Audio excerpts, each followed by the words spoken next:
So, Becca Dudley here, JD in the Duffle Bag podcast, and I'm joined by AJ Tracey. What's good, man? You good? I'm alright. We were saying this earlier, it's like, you can't really be good in these times. As good as you can be. You're getting through. Yeah, exactly. We're there. So, I feel like the first thing that comes to mind with you, or one of the first things anyway, is that you have shown everybody how to absolutely smash it as an independent artist. Like, have no label backing. And just, you make it look really easy, even though trust me, I swear down, it's so far from easy, but I'm glad it looks that way. But you've like set the precedent, I feel, for a lot of UK artists to follow in. No, I'd agree with you. Humbly. So for anybody who doesn't really like know how the industry works like that, can you explain like why it was important for you to go independent? Because like you said, it is tough, and there were a lot of rappers and UK artists who went down the major label route. So why did you want to go this way? Of course. So when I was young, when I first started rapping, I think maybe I started rapping at like 6 years old. But when I was a young man, when I was like 18, I thought, I need a record deal if I want to be like a famous rapper. But obviously, as I started making music and making money, I realized that you don't even need a record deal. You just need like the people on your side, you know what I'm saying? As long as the youth, I prefer calling it the youth because it's not really like old people who run music. But if the youth are on your side, you don't need the record labels. And if you've got a good Instagram, good Twitter, good socials, you don't need the record label to push you because you can push yourself better than they could possibly do for you. Like, not just picking out record labels, but say like Sony or Universal, their Instagram account is not going to promote you better than yours. Like, there's not really much they can do for you in that aspect. So as soon as I realised that, and then I realised, hey, like, why would I give away my masters and potentially earn every month to someone else when I can just keep them myself? As soon as you start understanding these things, it's like a no-brainer, I'll be honest with you. But how did you know that? Because I feel like you clearly were very business-minded from a young age. Not a lot of artists have that at the beginning, and I feel like that's often the downfall for new artists. Shall I be honest with you? It's like, you just have to do research, same with anything, you know what I'm saying? Yeah. Like, whatever business you want to get into, if you want to start trading on a stock exchange or something, or selling property, you need to research it. If you don't research, you could do well by accident, but if you really want to take it levels, you need to research. So I spent loads of my time at home when I had free time researching and getting into stuff. And I would say, even when you're from the ends, from the hood, like when you're broke, you need to learn how to make ends meet, and you need to learn how to make do with what you have. And then you make do with what you have, then you have a little bit more, make do with that, you have a bit more, and you just, you know what I'm saying, keep it rolling. So I feel like now a lot of people are going to be looking at you as like... No, 100%. Not everyone can do it though, that's the thing, that's the truth. If you've been in a label, set up your whole career, it's quite hard to go independent. Because as soon as you try and go independent now, all the people that were helping you might not mess with you anymore, or like you just don't know how to float without having all these people. Like, I see people come in with teams and doing their hair, doing their makeup, fair enough, whatever, but then they have like someone handing them an unscrewed bottle of water and like all of this stuff, but you're paying for that. That's like your pocket. Like you are paying for that out of your deal, which is crazy. I don't need to pay for that. I'll just unscrew my own water and save 50 quid or something. So true. I feel like a lot of people don't know that. They're like, have the idea. label does this and this and that, and then they charge it back. Exactly, they got no idea. Time. And the label wants you to spend as much of their money as possible because then you're just locked in because you have to pay them back. It's just mad. It's mad. I feel like if everyone was a bit more educated on it, there'd be a lot more independent artists. I think the education is coming though. I feel like, when you look at what Kanye's doing at the moment and his Twitter rants. I mean, what do you think of that? I feel like you could have had a very valuable conversation with him back in the day. You know what it is? He's spitting facts, but like the way he addresses these issues and the way he carries himself makes people not really want to listen to what he's saying and not take him as serious. But he is spitting facts, it's true. Like what he's saying is true. Like, we should own our masters is our bread and butter, you know what I'm saying? Once you give them away, you're just working for someone else again. What's the point of being an artist? A lot of us want to be rappers because we can say and do whatever we want. Like, I love that freedom. I can do whatever I want. You don't have to like it, you might disagree with it, but I'm just going to do it regardless. So for me, that freedom's taken away as soon as you give away your masters. I sat in the studio recording and writing this song, and now someone else owns the song, and it's not even me anymore. You might as well just name it whatever song by XYZ label, like, you know what I'm saying? So you think it's the way he's gone about it? Yeah, the way he's gone about it is not great, but what he's saying is cool. It's true what he's saying. Do you reckon he'll get his masters back? No. It doesn't work like that. You can't just get your masters back. Because he's like hired like the top it doesn't lawyer matter apparently. It doesn't matter who you hire. For me, look, it's not like that. It's like you can hire the top. You know what it is? It's circumstantial.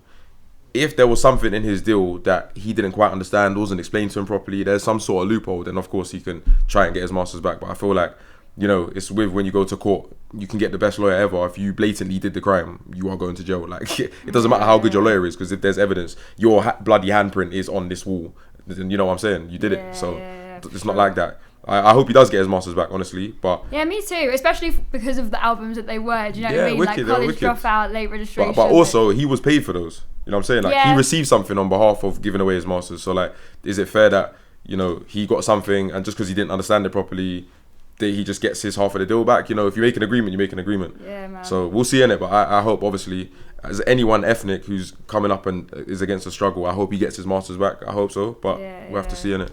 Well, I should have followed in your footsteps. Nah, not even, man. He's an icon, genuinely, musical genius. He is, for sure. He is. I hope it all gets sorted out. Yeah. And I mean, it's obviously all worked out pretty well for you because you bought Mumsy a house. Yeah, I did. I'm shopping for mine now still. Are you? Yes, You got Mumsy before you got yours. 100% priorities. You have to.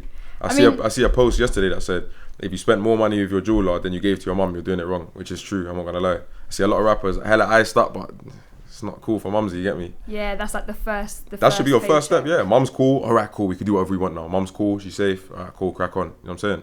Some people are like, oh, I'm cool. I got my jewelry and my Bentley or whatever. Now let's see if mum can get a little Tesco every week or something. I don't know. It's priorities, isn't it? Everyone's different. How did she react how did you react when you got it first? I was a lot more emotional than my mum. Yeah, my mum is very nonchalant. She's very cool, like chilled, you know what I'm saying? Very chilled. Like she was just, at the start she was like, oh, I'm super grateful. But my mum also is really independent. So she doesn't like when she has to rely on people or when people do massive gestures for her. She's a bit like, oh, I don't really want this. But after maybe like a month, I remember she came to see me at my house and she was crying and she was like, oh, I wanted to let you know, like, what you've done is mad for the family. She basically said what I wanted to hear on the first day that she got a house, like a month later. I think she was just taking it in. To process it exactly. all. Oh, bless. Yeah. So now you're looking for you. It's same area. Exactly. Would you live near Mumsy? No, nowhere near mum. I don't think mum. I need my own space, I'll be honest. Should be knocking your door. She's in a nice, safe area, not anywhere near where we used to live, you know what I'm saying? Not heavily populated, and I'm probably going to go even further out. I just want to be in the country with the cows and that, man. Oh really? Yeah, Going outside? So. Yeah, I feel like a lot of artists do man. that. Just I'm Welsh. I'm down London. for this. I like cows and sheep, and we're around here, man. We're out here in the fields. So will you have sheep nearby? Hopefully. The dream. I'll get a horse. Yeah, why not? Hey. Come on. Just ride into work every day. Why not, innit? Come on. But I feel like it's nice to do something for mum as well because she's one of the reasons why you are so into music. The main right? reason. Yeah. So for people who don't know, can you talk about your mum? Yeah, my mum, she used to be a DJ on pirate radio. She did loads of things, you know what I'm saying? She used to ride motorbikes, she was really cool. She named me Che, obviously after Che Guevara. She believes in revolution, she's left wing. She's just really cool in it. But, sounds like such a G. She's wicked. But around the house, she had like her massive record collection, a vinyl collection, which went from NWA, LL Cool J, Michael Jackson, James Brown, like everyone under the sun, you know what I'm saying? I had my little Lethal B and my little Skepta in there when I started growing up. But she just put me onto good music from early, and it just kind of, I marinated in the music, you know what I'm saying? And as I came up, I started being like, oh, what if I mix this genre with that? And do you get me? That's all from my mum, so she deserves that. She can have that. It's like a payment. Yeah, very cool, man. Very cool. Yeah. So look, we were talking about, what a struggle this year has been. Luckily, we're coming up to the end of it. Yep. Yep.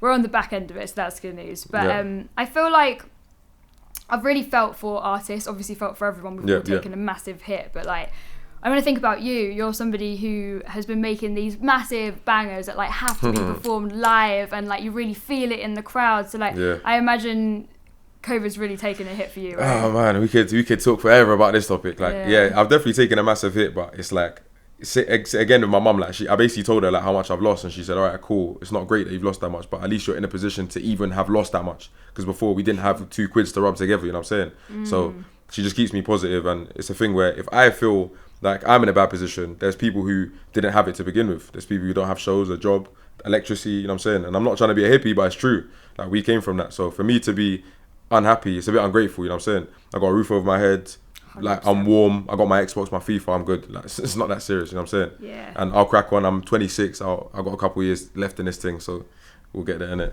Yeah, for sure. If there's one thing that I have learned over this time, it is to count my blessings. 100%. My 100%. God. You do all the little things, just you appreciate them so much more. Family time, like for me, even going for a walk, just go outside, just relaxing outside. When did you ever go for a walk? Like, I did not go for a walk ever. And now, genuinely, like walking to the shop for me, I'm like, cool, sweet, I'm at the house. It's nice. It's crazy. I have a piece of advice for rappers though. Yeah. Stop buying flipping Balmain jumpers and Amiri jeans, because you're gonna regret that, because you need your money, because money's not money's a hard thing to come by right now, so you should really save your money. Drip is cool, but I promise you the kids will still love you for your talent, even if you're wearing a potato sack. That's actually facts. You get me? That's why you always see me in a trackie. I'm just in a trackie all the time, casual dress, because it's not that deep. For me anyway, personally. That's just some advice, man. I learned that the hard way. When I was younger, I was spending all my money on silly things, and I kind of needed it, and I didn't have it, so you get me? Yeah, but when you're new to the game, man, it's like this new exciting thing, and you just want to spend and I show hear people that. you're doing well. So it's hard, but yeah, you're completely right in this. Just be mindful, you know what I'm saying? Or at least managers out there, tell your young artists, try and keep them in line, man, at least. You know what I'm saying? Are you seeing a lot of that then? I see it everywhere. I feel like, I don't know, man. Because the way the kids see everything is like, oh, he has a chain on, so he must be stupid rich. You know what I'm saying? Yes. But it's mad. It's like the starter pack. Like all the new rappers just go and get the chain, and then they think like, that's backwards. For me, that's backwards. I had money for a Rolex way before I bought a Rolex, because I had a million other priorities. You know what I'm saying? I have a big family. Me and my brothers needed somewhere safe to live, and we needed to be away from, like, you know what I'm saying, gang stuff, gang business. And then also my mum needed to be safe. My little brother was coming home from uni. He needed somewhere to stay. Like, everyone needed money. You know what I'm saying? So for me to go and buy a Rolex is just ignorant. But obviously, when everyone was cool, then I went and got my Rolex. You know what I'm saying? Yeah, man. It's just priorities. Was that the first nice thing that you bought for yourself? A Rolex? Nah, I bought loads of nice things before that, but not things of value that hold its value. I was buying like multiple Xboxes. Like, I have an Xbox in every room, so like. In every room? But I say every room. I don't live in a mansion. I've got 2 bedrooms and a front room. So I've got 3 Xboxes. Oh 3 my Xboxes. God. But you know what it is? It's so that when it's bedtime, it's not really bedtime. I can load up a FIFA in bed, you know what I'm saying? Yeah. So do you feel like you spend equal amounts on each? Definitely not. No, I'm in my little games room the most. That's because jokes. I like streaming and stuff, you know what I'm saying? So I'm in there the most. It's like cool setup, got the aircon going, I'm nice and chilled in there. And then if I really have to play in the front room, I'll play in the front room, but it's mostly for when the man them around. And then if I'm in my bed tired, I'll just play a little FIFA before I go to bed, like, you know what I'm saying? So is that the main one, FIFA? Yeah, it's FIFA. I've said that a lot, it's FIFA. So apart from gaming, I mean, how have you sort of used this time and this year, like, to your advantage? And, like, not just, you know, in your spare time, like musically, what have you done to sort of turn around the horrible curse that's been on all of us? Boy, I feel like you cannot ignore the horrible curse, but to crack on and push through, I've just been writing loads of music. I've been trying to find inspiration. Like, I watch a lot of anime. I read manga, so for me it's like mostly doing things like that. I'm heavily into football, so I've been talking to the club like Tottenham, just seeing if I can do anything with them. Sick. You know, obviously keeping my socials updated with any little bits of knowledge I know that they might not know.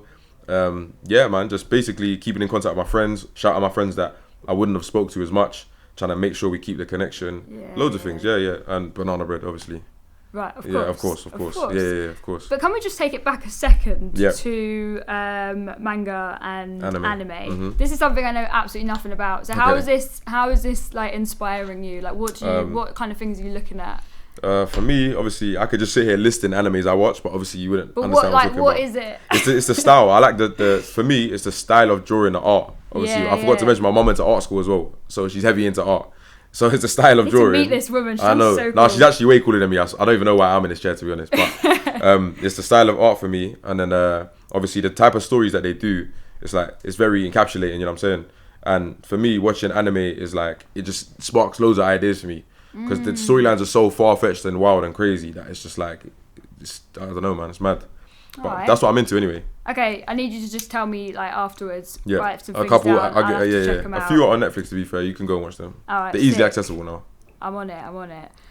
The other thing that I feel like is just crazy is like how quick it's all gone. Like when you think about how little we have done this year compared to like any other normal year, it's just flown by. Yeah, and that's just life as well, isn't it? It's kind of sad though, man. It's kind of sad because we're all just getting older, isn't it? I know. Sorry to say it, but it's true, innit? Every year it just gets crazier. Yeah. And like it's been like 4.5 years since you dropped Thiago Silva. Yeah, mad. And now he plays for Chelsea, which is mad. He's in the Prem now. Yeah. I see him do an interview like 2 days ago, and one of the guys said to him, "Oh, have you heard this song by David AJ Tracey?" And he started laughing. He's like, "Oh, I hadn't heard it when I was in Paris, and then everyone told me about it when I got here. Like all the boys at Mason Mountain that was telling him, yeah, you know this song. Like that gassed me up. I'm not gonna lie. I like that. Of course. I like that. Yeah, isn't that why you called it? Yeah, of course. He's a beast, man. He's a beast.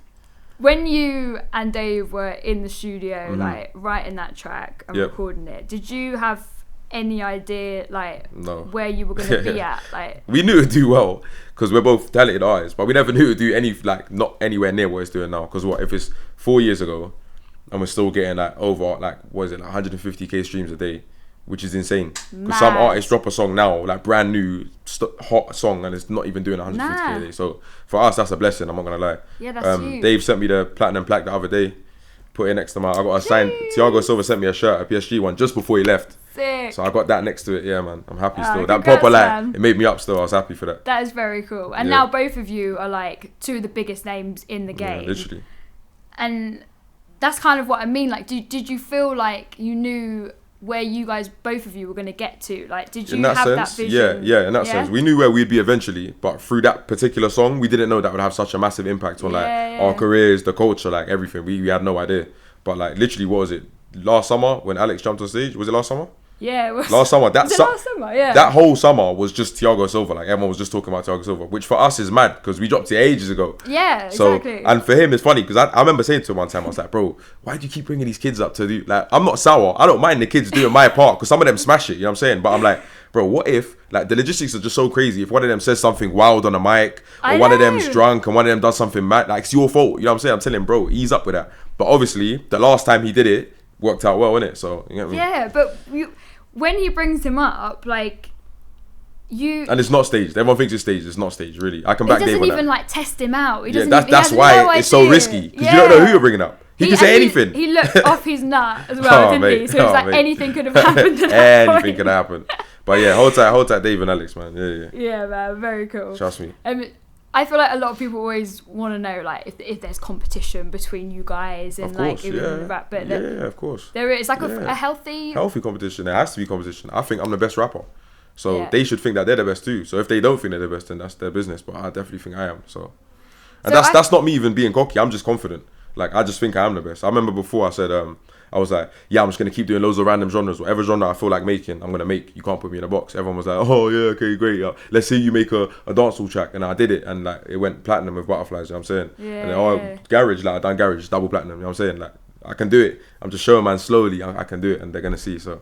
For sure, and you have to have that confidence. I feel like that's what it is. Or why are you here? There's no point of being here. But I find that really hard to like be mates with people that I'm in direct competition with. Nah, man. Maybe that's just me. Do you know why? Because it's like I don't begrudge any of my fellow peers' success. I want them to do well. Like I love Dave, I love Stormzy to bits. Like they're my guys. I want them to do well. If they do well, when I see I remember I was at the Brits. I see Dave's mum. And like, I haven't seen her for ages, you know what I'm saying? And when I saw her face when he won, I was so happy for him, you know what I'm saying? Yeah. So it's not anything like that. It's just more of like, you need, like Messi needs Ronaldo. Do you know what I'm trying to say? You need someone to push you. If you don't have that, it just becomes mundane and you feel too comfortable, like complacent. Or I'm just good, so I can put out mediocre music and everyone's just gonna accept it. You need to be like, oh, he done so well with that. Let me see if I can top that and try and push yourself. So yeah, man, I see it as a sport, to be honest. Yeah, pushing each other up. That 100%. Makes sense. Yeah.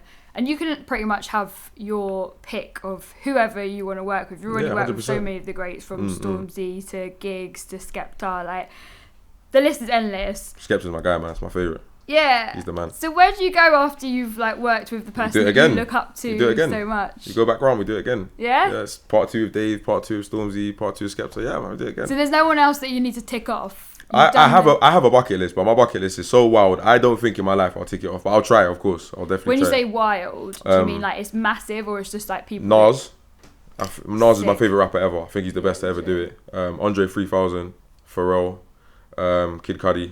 You know what I'm saying? These kind of people. But obviously, they're like great legends. Like, so it's quite hard. Yes, it's not impossible. Doable. It's not impossible. I got a tune to Missy Elliott, which is a legend. Yeah, so sick. Exactly. It's not impossible. It's not impossible. And I feel like, it's like working through the American side. Do you know what I mean? It just takes one and then it gets you know what it is? I just need them to, I just want to work with, especially people outside the UK, as long as they acknowledge that I'm a great artist in my own right. I'm not just like some little UK artist you're just doing me a favour by giving me a feature. You know what I'm trying to say? As long as they respect me on the same level, then we could work.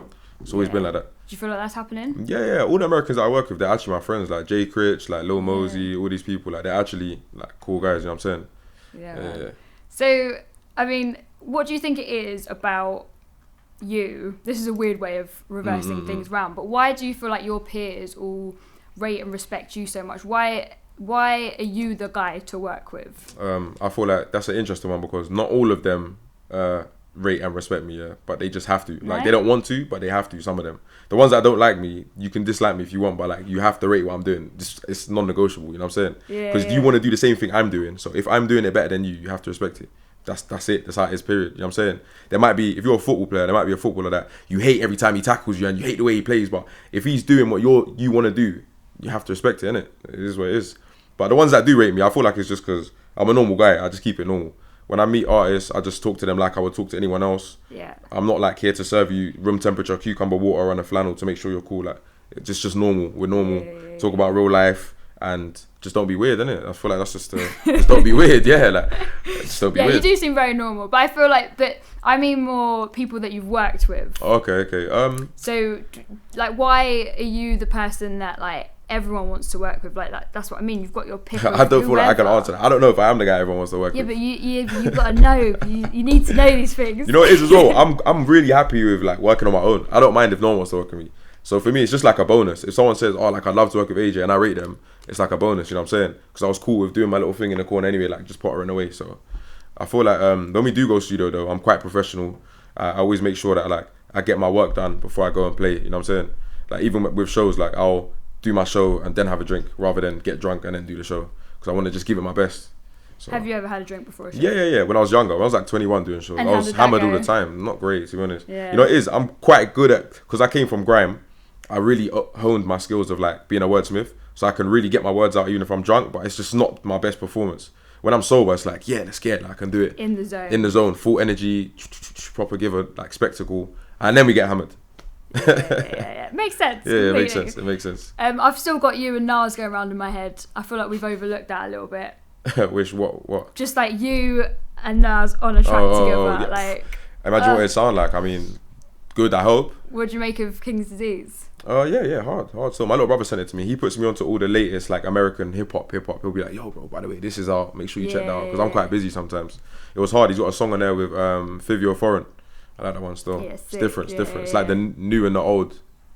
Yeah, sick sure. still, sick. Well, I feel like collaborations often happen through interviews and podcasts and stuff like that. So yeah, man, if Nas is listening, get at me. Yeah, someone send this to Nas right 100%. So listen, you must be proper gassed about your boy Big Zoo just killing it. Oh, he's killing it. He's killing it still. I'm very proud of him. It's my cousin still. Yeah, I feel like a lot of people don't really know that. No, they don't know that. We don't scream about it, but yeah, it's my guy, man. It's my family still. You don't really look alike. Yeah, we don't. No, we don't. Nah. I'm happy, man. I'm the better looking cousin, bro.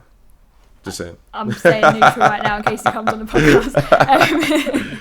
So how do you feel about him balancing rap and his TV? It's impressive. I can tell you that because I couldn't do it. So it's very impressive. DJing, being a TV personality, actually cooking in real life and being an MC. It's a lot, isn't it? Very different things. It's a lot, yeah, it's a lot. But he's always been a chef, man. He's been a sick chef from day.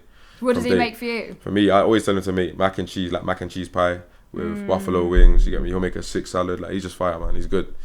He's a good guy to have around. If I lived in the same house as you, I'd be eating good every day. Has he taught you anything? He's tried. I'm just too lazy. I can cook a little bit. I'm just lazy. This is the thing with me as well. It's like I'd rather just eat it. Yeah, I'm not that's what I'm saying. In Eating it is so much better than cooking it, innit? Yeah. If you had to cook though, what would you make? If I had to cook, probably either a chicken curry or maybe a little mince and rice dish. Yeah, my little potatoes in there. Something I like hearty food. You know what I'm saying? Yeah. Like a nice big plate of warm food. Like that's what I like. Not little tidbits. Hungry. Are you hungry? Yeah. My stomach's rumbling a little bit.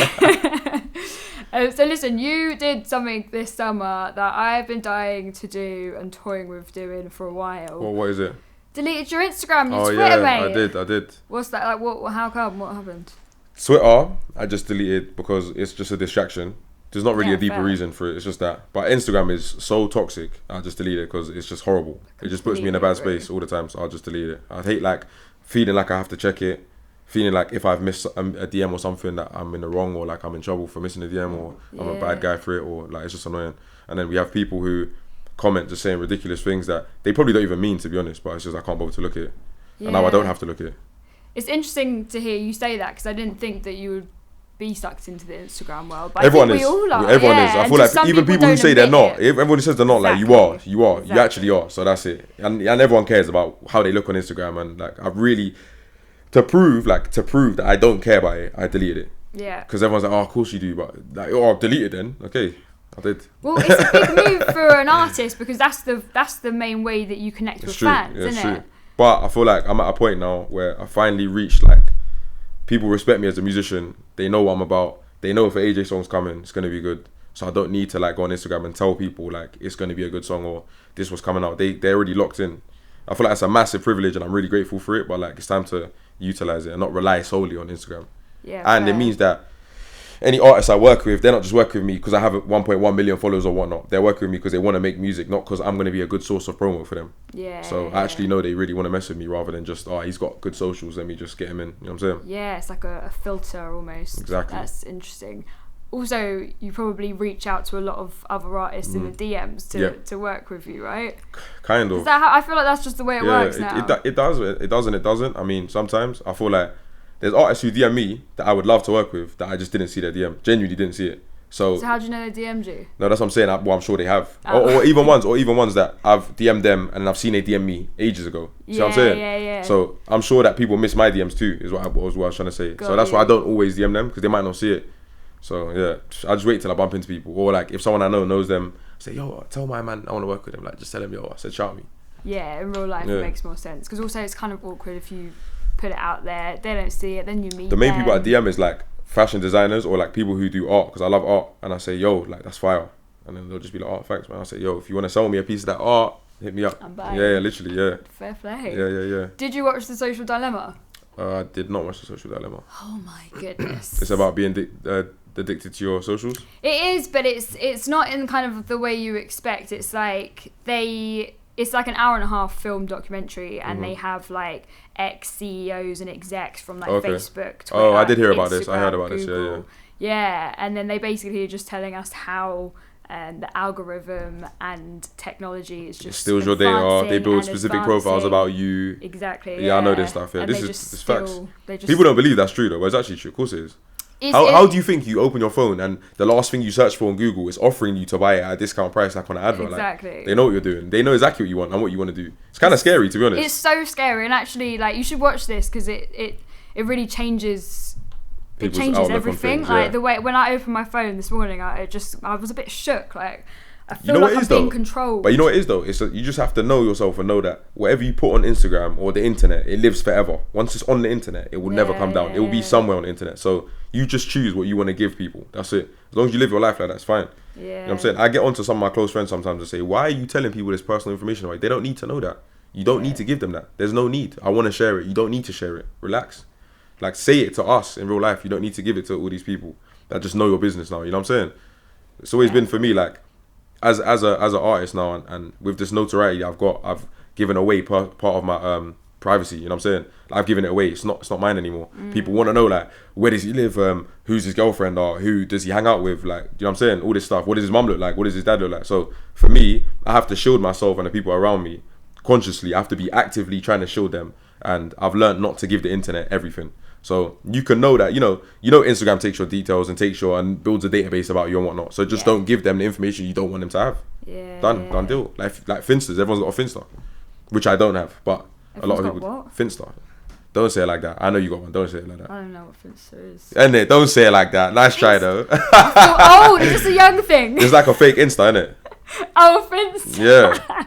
No, I don't. But I have an Instagram for my cats, which sometimes if I want to do a bit of stalking, I'll fair play. You I thought Finster was like an app that it's like a new TikTok. Everyone has like a fake Insta that they just put like very personal pictures on, and it's private, so like they only have their close friends on it. Yeah, you know what I'm saying? With a fake name usually. I thought about doing that, but then I was like, that's just going to mean extra time on social media. Exactly, it is extra time on Insta still. Yeah. So how much you've reactivated your Instagram now? My Twitter. Your Twitter. Not my Insta. My Insta's not coming back for a while. I don't know when, but really? I'm fed up with it. Yeah. Yeah, fair. So how are you filling that scrolling time then? What are you doing instead? Nothing. I'm doing real life stuff. Yeah, genuinely, which is FIFA, I guess. The important stuff. The important stuff. But I'll genuinely rather sit down and be excited by playing a match of FIFA than just be scrolling through what everyone else is doing and just comparing myself to people and thinking, why don't I have that, or why aren't I doing as well as them, or like it's unhealthy. Everything about it is unhealthy. You know what I'm saying? It's such a natural thing to do as well. Like, you can't help, even if you're clearly a confident dude, but like you're still there looking at what other people everyone do, is. Everyone feeling is. away. Like, Like we now have unfair social standards that we're meant to be like held to. You know what I'm saying? Like there's loads of things telling girls that they shouldn't have hair here, shouldn't have hair there, they need to be this skinny, need to be this tall. You know what I'm saying? It's unrealistic. It's just not fair. It puts loads of pressure on people. You know what I'm saying? And I just feel like, for me as a man, like, I'm told on Insta, like, if I'm upset or I'm depressed, it's wrong. Like, I shouldn't be upset because you're a man. You should man up, which that's not right. I don't agree with that. So I don't want to see that all the time. I want to tell my friends, yo, if you're not upset, chat to me, because I get upset as well. You know what I'm saying? It's cool. It's like, I think that would be really helpful for a lot of people to hear. So I hope so. I genuinely hope so. Yeah, man. I hope so. I wanted to talk to you also a little bit about identity, because I saw you talking about something recently, and like it's something that I really related to, like being a mixed person and growing up in a mixed family who really supported Jamaican culture. That was always a big thing. But then obviously I don't look mixed, and people treat me like a I feel like you do look mixed. Girl. Or maybe it's because I'm mixed that I can tell you're mixed. That seems to be the way your features usually. are quite mixed, you know what I'm saying? Yeah. It's not always about skin tone. Sometimes you can see that from people's features. Yeah. You know what I'm saying? Well, like, my sister, for example, she looks exactly the same as me, but just more mixed. Okay. So, like, curvy, brown hair, brown eyes, olive skin. So it's crazy. But, like, for me, it's been an interesting journey with identity of, like, how I feel versus how people see me. People see you, and I saw you talking about, like, when you were younger, feeling like people saying you weren't black enough to be in certain crowds, but then you didn't feel like you were white. Like, can you talk a little bit on that? Yeah. So for me, it's just like, it's pretty straightforward. It's for people to understand. It's like within the black community, when I do something like cool that they respect, then a lot of people refer to me as black. But if I do something that they don't deem to be like cool or respectable as a black person, then they say, oh, he's not black anyway. See what I'm saying? So they'll just toss me between whichever suits them at the time. Which for me, I hate that. I'm just mixed race. It's that. Like, I'm not black or white, I'm mixed race. I'm seen as black, I'm brown, definitely, I embrace that. But I'm mixed race. Half of my family are white, Welsh. You know what I'm saying? Welsh and English, and half my family are from Trinidad. So I live both heritages, and I feel like when I was younger, a lot of the crowds would be like, oh, he's not as hard as us because he's not as dark as us, or he's not as willing to do X, Y, Z with us because he's not as dark as us. And then the other crowd is like, oh, he's a bit too dark to hang out with us. Like, so it's just, you're just in this limbo. And subconsciously, my friends group ended up being all mixed race people, which I didn't actually build it like that. It just happened. I literally didn't build it like that, but it just happened, didn't it? Literally, like, my best friend growing up was mixed race. Obviously, all three of my brothers are mixed race. Like, I'm hanging out, I'm doing collabs with JD Christmas. It's so funny because that guy is from New York and he's from Trinidad as well. And he's like the American version of me. Literally. He's tall and it's mad. It's mad. So crazy. It just happens. It's not on purpose. It just happens, isn't it? Yeah. But yeah, well, man. I suppose that's a good way of looking at it. Like, you don't have to be one thing. Like, there are mixed people. Yeah. And every mixed person is different as well. We're all just to be honest with you, even when you meet someone who says they're English through and through, there's no such thing. Like, you're not English through and through. Nah, somewhere back, you're going to be something else. Like, the Queen is not English. You know what I'm saying? It is how it is. Have you ever done a DNA test? I have not done a DNA test. So interesting. But yeah, I'm sure. Mine would be crazy, I'm sure. Yeah, exactly. Especially if you're from the Caribbean. Yeah. It shows you all the different African countries that you're made up of. Exactly. It's mad. I'm sure I have Ghanaian in me somewhere. I'm sure. You feel like what? Ghanaian in me somewhere. Oh, I think so. I have. Yeah, I think so. in Trinidad, it's quite common to be from Ghana. Yeah.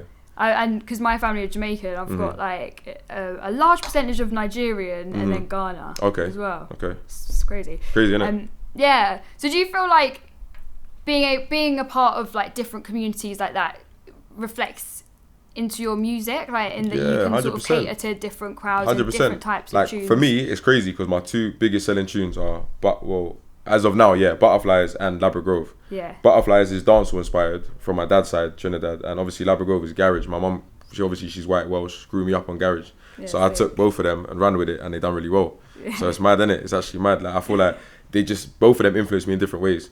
I love going to the pub with my lads, genuinely, like having a pint. That's like my British side. Yeah. But also I love a curry goat, and I love like dancehall and having a wine, you get me? Yeah, so it's I embrace everything. I love it. God, whining. Remember that? Yeah. Remember when we could go back out? When we could do that. Yeah, back in the day. Back when carnival was a thing. Remember that? Mad. R.I.P. man. Yeah, mad. The thing with you is that you're so young, right? And you've done so much already. 26 for what you've achieved. Okay, maybe for what I've achieved. Yeah, I'll take that. I don't know, that's young. I feel like anyone that's younger than me, I count as really young. Am I allowed to ask you how old you are? How old do you think I am? 28, 29? That is what I would have guessed. 30. Okay, yeah, cool. Like just turned 30. But anyway, where was I going with this? You have already achieved so much in your time. It's like, how do you stay motivated to do the next thing? Like, oh mate, I'm nowhere near. Like, I'm nowhere near where I want to be. Like, not even like a fraction. Yeah, not at all. Still, I need to have. It's not all about money, but I need to have generational wealth that my kids, and obviously my kids will be black and or mixed, they will be of mixed heritage, and going downwards we have generational wealth that they don't need to go through anything that any of us went through. There doesn't have to be, are we definitely gonna have enough for uniform, are we gonna have enough for XYZ. I don't want them to feel how we felt, and that's no fault of any of my parents. It's just how life is, isn't it? It's the situation we're put in, but I need to be able to do something to change that. And I want them to be, upstanding, great citizens, super intelligent, and of black mixed heritage. And I need that, so I'm gonna work my ass off until I have that, for definite. When I have that, then for me that's like mission complete. Then it's whatever. Like, my mom's got a house, I made her happy. She ain't got to worry about rent no more. I'll get my house, put loads of games in it and whatnot, FIFA and blah blah blah. But every single room. Exactly. But then I need set up college funds and trust funds for my kids, hedge funds. Like, I need them to be ready to tackle the world and not have to worry about failing because of their skin color, because that's just horrible. You know what I'm saying? So yeah, man, when I get there, then I'll come back to you, we'll do another interview and I'll explain to you the economic breakdown of how I achieved it. Hopefully, God willing. I rate that. Do you set goals for like where you want to be in your career, or do you just see what kind of. So like, I've learned, I used to set like really rigid goals, like I need to do this by then, but then if you fail, then you get this weird feeling of like you let yourself down. So instead of wanting to feel like I failed, I just set rough targets. Like, if I'm in this ballpark by around about this time, then I'm cool. You know what I'm saying? And it makes it a lot easier. It's a lot less stressful, to be honest. So what's the goal now? Like, what's the next thing you're trying to get to? The goal now is, we've done debut album. Yep. Like, where do we move next? Well, Ali Pali was my goal, like doing that kind of show. Yeah. And then you sold it out twice. Yeah, literally sold it out twice. So, Jeez. and I didn't expect to do that. So now I had to set a whole next goal. So I was really? You didn't know that? I didn't know. Of course not. Genuinely, not on a gas store. Like, I just genuinely didn't know I could sell that many tickets. So when we did that, even when my agent said it, I was a bit anxious. Man. I was like, I don't know, because it looks really bad if you put a show on and don't sell it out. Yeah. So I was like, I don't know. She's like, trust me, it might take a little bit longer, but you can definitely sell them both. I was like, cool, we done it. I was gassed, pat on the back. But now the next step is like possibly the O2 or whatever. And that's for shows. And in terms of music, my next album needs to do better than my last one. My last one was third in the charts, which is wicked for a debut. But I need like another third would be great. I'll be happy. Second, I'll be over the moon. First, obviously, it's great, innit? I'll be off in Trinidad popping bottles or something. I don't know. Jeez. Yeah, hopefully. Sounds fun. Sounds fun, man. So, if we can travel by then. Yeah, I mean, let's hope. Yeah, let's hope. Hope and pray. So this year you've been writing new music, loads right? and loads of music. Spending the time. So when are we hearing this? Like, what is it? Is it going towards a certain project? Yeah. I'm working towards the album. So I got Secure the Bag 2, which will be out imminently, and that's like going back to my old music for the proper core fans who love the original AJ. I got that for them. Sick. And then a little run up, and then the album. So yeah. So what, we're talking 2021? 2021, yeah, early. Oh, first quarter, hopefully. Oh, serious? Yeah, but obviously I'd love to be able to tour it, but hopefully we'll see if I can do shows. Well, you never know, man. I hope so. I got bookings locked in for next year. We'll see. Have you? What shows you? I would love to be able to tell you that. Oh, okay. So it's like early days. Yeah, media training. Yeah. All right. Well, listen. Thank you so much. Thanks for having me. I appreciate it. It's been lovely chatting. Yeah, It's likewise. been JD in the Duffle Bag podcast. Peace out.